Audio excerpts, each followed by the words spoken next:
BJP আর কংগ্রেস নিয়ে কোনো লাভ হবে না, কারণ আমি সবাই জানে আমি অন্যের পরামর্শে ওরা হয়ে গেছে, মানে নিজের সিদ্ধান্তকে ওরা খাটাতে পারেনি চাচ্ছে।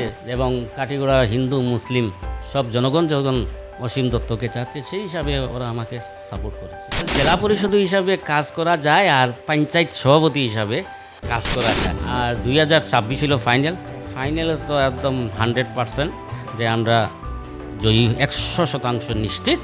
আর এমএলএ না থাকার জন্য আমরা অনেক অভাব অনুভব করছি। আমাদের চাহিদা থাকবে, আমাদের ডিমান্ড থাকবে, হ্যাঁ, আমাদের দাবি থাকবে যে স্থানীয় প্রার্থী হোক। নমস্কার, বাতায়ন ডিজিটালে আমি পৃথ্বীরাজ চক্রবর্তী। ইতিমধ্যে আমাদের সঙ্গে রয়েছেন 72 নম্বর কাঠিগড়া জিপির নবনির্বাচিত সভাপতি মহোদয় এবং দক্ষিণ কাঠিগড়ার প্রাক্তন জেলা পরিষদ সদস্য অসীম দত্ত মহাশয় ইতিমধ্যে আমাদের সঙ্গে রয়েছেন এবং আমরা ইতিমধ্যে জানার চেষ্টা করছি ওনার যে আগামী যে কার্যকাল থাকবে, যে নতুন দায়িত্ব নিয়েছেন উনি সভাপতিত্বের, এই ওনার কার্যকালে উনি কি ওনার স্বপ্ন থাকছে বা এই 72 নম্বর কাঠিগড়া জিপি নিয়ে ওনার কি আশা প্রত্যাশা থাকছে সেগুলো আমরা জানতে চাই। এবং শুরুর পূর্বেই এই অনুষ্ঠান পর্বে আপনাকে জানাই স্বাগত। নমস্কার, আমি বাতায়ন ডিজিটাল গোষ্ঠীকে জানাই আমার পক্ষ থেকে আন্তরিক প্রীতি ও শুভেচ্ছা। যেহেতু আপনি নবমনোনীত হয়েছেন, তো এই জায়গায় সবারই একটা আশা প্রত্যাশা থাকে, যেহেতু নির্বাচন যখন হয় সেই প্রতিদ্বন্দ্বিতায় বা নির্বাচনী প্রচারেও মানুষের একটা ইলেকশন এজেন্ডা থাকে। তো আপনার বর্তমান ভবিষ্যৎ পরিকল্পনা কি রয়েছে এই 72 নম্বর কাঠিগড়া জিপি নিয়ে, সেটা আমরা জানতে চাই। দেখুন, আমি যে সভাপতি হিসাবে নির্বাচিত হয়েছি, যার জন্য আমি কাঠিগড়া জিপির হিন্দু মুসলিম সব সম্প্রদায়ের আশীর্বাদ থাকার দরুন আমি জয়লাভ করতে পেরেছি। 72 নম্বর কাঠিগড়া জিপি সম্বন্ধে বলুন, আমাদের কিছু কিছু সমস্যা রয়েছে, যেমন ড্রেনের সমস্যা রয়েছে। মেইন হলো ড্রেন সমস্যা, কাঠিগড়া জিপিতে এই সমস্যা আছে। আর রাস্তাঘাট কিছু এই ছোটো ছোটো যেন 300 মিটার 200 মিটার 250 মিটার এইসব রাস্তার প্রয়োজন আছে। তৎসঙ্গে আছে যে অঙ্গনাদি সেন্টার এবং জল জীবন মিশনের যেমন কিছু যে পানীয় জল যে অনেক গ্রামে পৌঁছেছে, কিন্তু যেমন আছে কিছু 100 মিটার বা 150 মিটার গিয়া পৌঁছায়নি। এইসব ব্যাপারে আমি সজাগ থাকব এবং এইসব সমস্যা যাতে আমি সমাধান করব, এটা আমার স্বপ্ন এবং লক্ষ্য। দেখুন, আমি বিগত দিনে জেলা পরিষদ সদস্য হিসাবে ছিলাম। সরকারি একটা গাইডলাইন আছে, সরকারি গাইডলাইন অনুসারে আমরা কাজ করতে হয়। যেমন আছে টাইট ফান্ড আছে, আনটাইট ফান্ড আছে। আমাদের স্কিমের যেমন ইনস্ট্রাকশন, গভর্নমেন্ট ইনস্ট্রাকশন দে যে স্কুল বিল্ডিং স্কুলের বাউন্ডারি ওয়াল থাকতে হবে, যেই স্কুলে বাউন্ডারি নেই সেই স্কুলে বাউন্ডারি ওয়াল করতে হবে। যেই অঙ্গনাদি সেন্টারের দুর্বল অবস্থা আছে, জরাজীর্ণ অবস্থা আছে, এইসব অঙ্গনাদি সেন্টার, সাব সেন্টার, যে সাব সেন্টারের রাস্তা নেই, যে এলপি স্কুলের কোনো রাস্তা নেই, এইসব স্কিম ধরার জন্য এইসব ব্যাপারে প্রাধান্য সরকার দেয়। এই যার জন্য আমি বলছি আমাদের একটা গাইডলাইন আছে, সরকারের একটা গাইডলাইন দেয়, সেই গাইডলাইন অনুসারে আমরা কাজ করতে হবে। আর জলজীবন মিশন এবং ড্রেনের উপর সরকার খুবই সজাগ, যাতে এই ড্রেনের এবং যে গ্রামে গিয়ে জল পৌঁছায়নি পিএইচির, সেই সব গ্রামে গিয়ে যাতে 100 মিটার 150 মিটার 200 মিটার বাকি আছে, তাহলে এই গ্রামে গিয়ে জল ইজিলি পৌঁছতে পারে। এই সব ব্যাপারে আমি দৃষ্টি রাখবো, এটা আমার মূল লক্ষ্য থাকবো। তারপর একটা কথা হচ্ছে, যেহেতু আপনি বলেছেন আজকের দিনেও 200-300 মিটার অনেক জায়গায় অনেক গ্রামে বাকি রয়েছে, মানে সঠিকভাবে সেটা মানে পূর্ণতা পায়নি। তো বিগত দিনে যিনি এই এলাকার পঞ্চায়েত ছিলেন, ওনার যে কার্যকাল সেই সময় কতটুকু কী হয়েছে সেই ব্যাপারে কী বলবেন আপনি?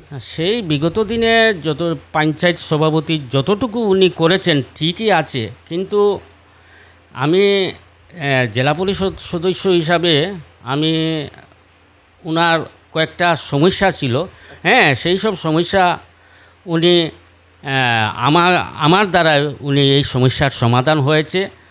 কয়েকটা স্কিম, হ্যাঁ, কয়েকটা স্কিম ছিল ওনার, এই যে ডিপিসি জেলা পরিষদ ডিপিসি মিটিংয়ে ওনার এই স্কিমটা ক্যান্সেল হয়ে গেছে, কিন্তু হ্যাঁ আমি ওনাকে সাহায্য করেছি, হ্যাঁ, ওনাকে সাহায্য করার জন্য এই স্কিমটা আবার উনি স্যাংশন হয়েছে, আবার উনি কাজ করেছেন, হ্যাঁ। তাই যার দরুন আমি প্রত্যেক আমার বিগত দিনের প্রত্যেক জিপি সভাপতি যে ছিলেন সবাই আমার সঙ্গে সম্পর্ক ছিল, হ্যাঁ, সুসম্পর্ক ছিল।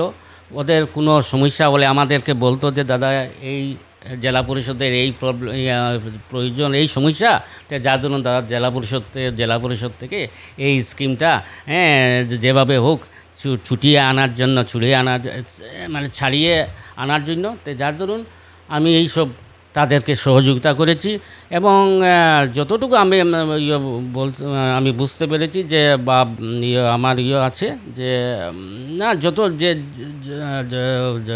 জিপি সভাপতি বিগত দিনে যারা ছিল কাজ করেছে, মনমতো কাজ করেছে, কেননা বর্তমান দিনে, হ্যাঁ, বর্তমান সরকার খুব অ্যালার্ট এই ব্যাপারে, কেননা যে কাজ আরম্ভ হওয়ার আগে একটা ফটো দিতে হয়, কাজ চলাকালীন একটা ফটো দিতে হয়, এবং কাজ শেষ হওয়ার পরে একটা ফটো দিতে হয়, হ্যাঁ। তারপর আছে ইঞ্জিনিয়ার আছে, ওরা গিয়ে এনকোয়ারি করে, এবং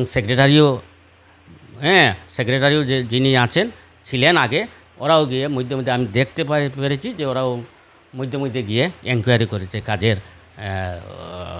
কাজের গতি নিয়ে এবং কাজের নিয়ে ওরা মধ্যে গিয়ে এনকোয়ারি করেছে, এটা আমি দেখতে পেরেছি। মানে আপনার কথা যেটা হচ্ছে যে ইনকমপ্লিট যেগুলো কাজ থাকছে এগুলো বর্তমানে আপনার কার্যকালে মোটামুটি পূর্ণতা পাবে, পরিপূর্ণ হয়ে যাবে। তারপর একটা মানে জনসমাজে একটা মানে খবর চাউর হচ্ছে যে যেহেতু আপনি বিজেপির আপনার এই যে বোর্ড গঠন করেছেন, তখন মানে প্রেসিডেন্ট হিসাবে আপনাকে সাপোর্ট বিজেপি মানে গেরুয়া দলের বাহির থেকেও আপনাকে সাপোর্ট করা হয়েছে, তার কারণে আপনি আজকের দিনে সভাপতি হয়েছেন। এই ব্যাপারে কি বলতে চান? দেখুন, মানে এটা খবর চাউর হচ্ছে যে আপনি বিজেপির হয়েও বিজেপির সঠিক সাপোর্ট পাননি, এই ধরনের একটা খবর চাউর হয়েছে।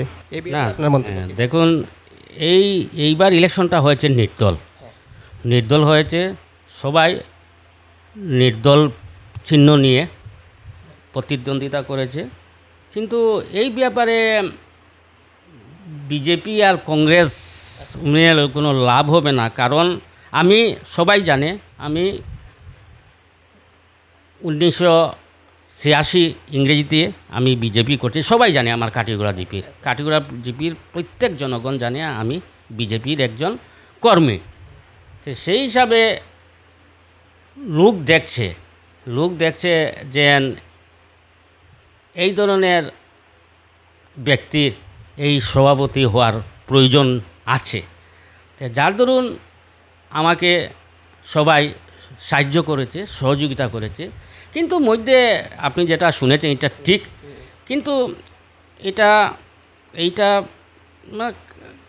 সামাও কিছু মানুষের দ্বারা, হ্যাঁ, ওরা একটু বিকৃতি ভাব হয়ে গেছে, মানে ওরা একটু মাইন্ডফুল হয়ে গেছে,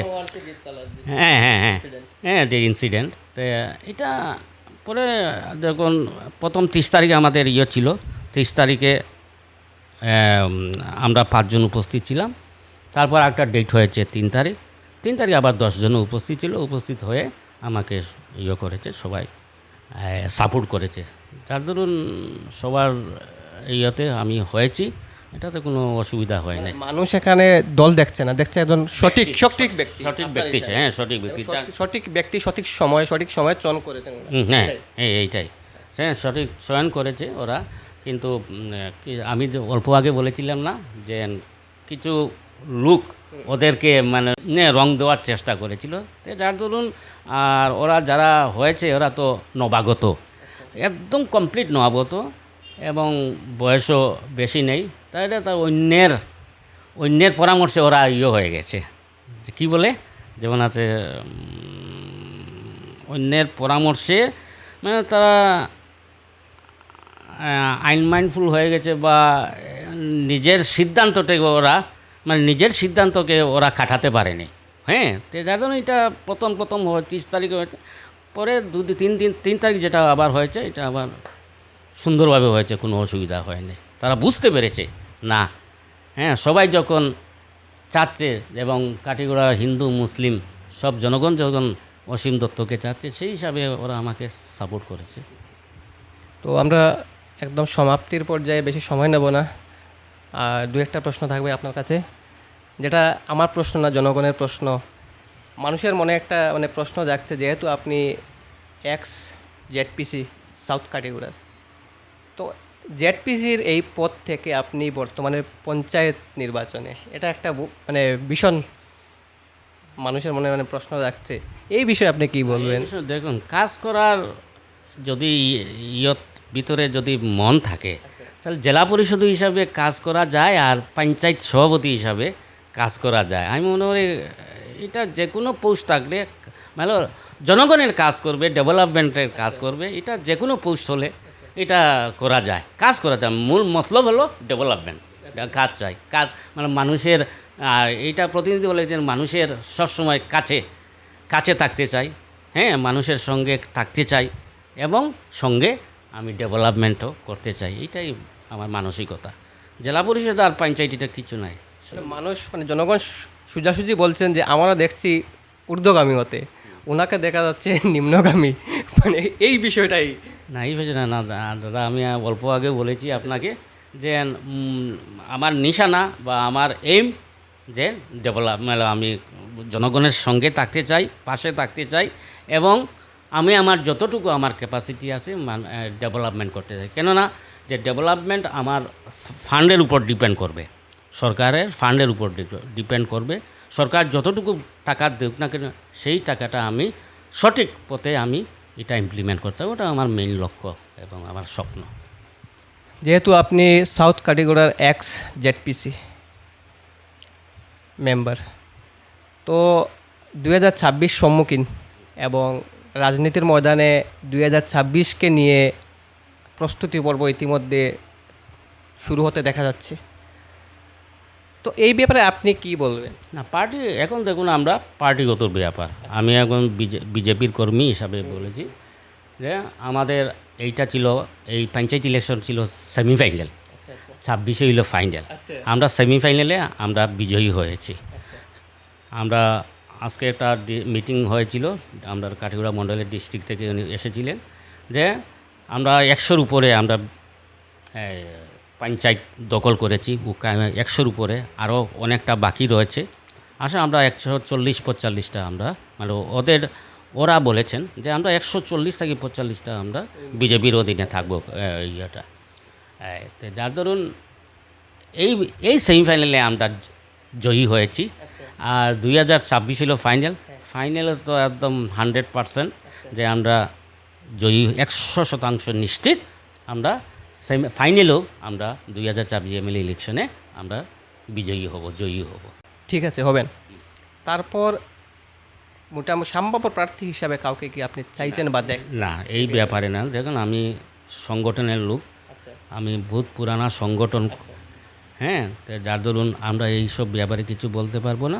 আমাদের হাইকমান্ড যাকেও আমাদের প্রার্থী দেখ না কেন, আমরা কর্মী হিসাবে, সাধারণ কর্মী হিসাবে এবং একদম পুরানা 86 ইংরেজির কর্মী হিসাবে আমি ওনার পাশে যে দল তাকেও সিলেক্ট করুন না, আমি ওনার সঙ্গে থাকব এবং 2026-এ যেভাবে হোক আমরা কঠোর পরিশ্রম করে আমরা এমএলএকে জিতাবো। কারণ আমরা বিগত দিনে আমরা এমএলএ না থাকার জন্য আমরা অনেক অভাব অনুভব করছি, হ্যাঁ। তো শাসক দলের এমএলএ থাকলে কি সুবিধা তা আমরা তিল এবং টেরে বুঝতে পারছি। তো যার ধরুন আমরা সবাই যে আমরা কর্মী সবাই কোমর বেঁধে আমরা লাগবো আগামী 26-এ, যাতে আমাদের দলীয় প্রার্থী অনেক ভোটে বিজয়ী হন। আপনি যেহেতু বলেছেন হাইকমান্ড যাকে দিবে আপনি তাকে সাপোর্ট করবেন, কিন্তু আপনি তো কাঠিগড়ার ভূমিপুত্র বললেন, দাবি করছেন তো? আপনি কাঠিগড়ার ভূমিপুত্র হিসেবে, এবং আমি ধরে নিলাম আপনি একজন কাঠিগড়ারই একজন নাগরিক, এই হিসাবে আপনি কি বলবেন? আপনি দল মত সব কিছু ছেড়ে দিলেন, কাঠিগড়া স্থায়ী বাসিন্দা ভূমিপত্র হিসেবে আমরা তো দেখ এটা ব্যাপারে ঠিক, কিন্তু আমরা তো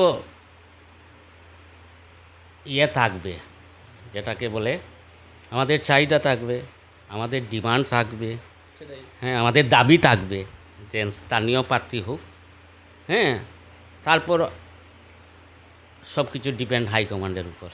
কিন্তু আমাদের দাবি থাকবে যে আমাদের কাঠিগড়া সমষ্টির যে কোনো একজন কর্মী, সুনাগরিক কর্মী যাতে এমএলএ, এটা আমাদের দাবি থাকবে। এর উপরে যদি হাইকমান্ড তাহলে আমরা হাইকমান্ডের নির্দেশ মানতে হবে আমাদের। আর আমি পার্টিতে তখন সরাসরি 1997 ইংরেজি তখন জিপি কমিটি ছিল, বিজেপির জিপি কমিটি, ওই জিপি কমিটির আমি সভাপতি ছিলাম। ফার্স্ট 1997 আমি জিপি সভাপতি ছিলাম। অন্য যেমন আছে 91, 98 তখন আমি ছিলাম জিপি কমিটির সদস্য ছিলাম। তারপর হয়েছিলাম যুব মোর্চার মণ্ডল কমিটির সদস্য হিসাবে ছিলাম। তারপর আমি 1997 ইংরেজিতে আমি সরাসরি দায়িত্ব নিয়েছি বিজেপির কাঠিগড়া জিপি কমিটির সভাপতি হিসাবে। এর থেকে আমার পথ চলার শুরু হয়। তারপর আমি এই মণ্ডল যুব মোর্চার সভাপতি হয়েছিলাম, 3 বারের কাঠিগড়া মণ্ডলের জেনারেল সেক্রেটারি। যার জন্য দাদা আমার শেষ কথা যে আমাদের পার্টির নির্দেশ, হাইকমান্ড যেটা দিবে সেটা আমরা ওনাকে নিয়ে আমরা কাজ করে যাব, এইটাই শেষ। তাহলে আমরা এতক্ষণ ওনার এই সাক্ষাৎকার থেকে বুঝতে পারলাম ওনার ভবিষ্যৎ পরিকল্পনা আপনার আগামী দিনের, এবং 2026 নিয়ে ওনার কি মতামত সেটাও আমরা মোটামুটি বুঝতে পারলাম। যাই হোক না কেন, হাইকমান্ডের দলের ঊর্ধ্বে উনি যাবেন না, আপনার কথাটাকে এটাই বুঝতে পারলাম। তাহলে আপনার এই মূল্যবান সময় দেওয়ার জন্য আপনাকে অশেষ ধন্যবাদ, এবং যারা এই ভিডিওটি এতক্ষণ থেকে দেখছেন আপনাদেরকেও জানাই অশেষ ধন্যবাদ। আপনাকে ধন্যবাদ।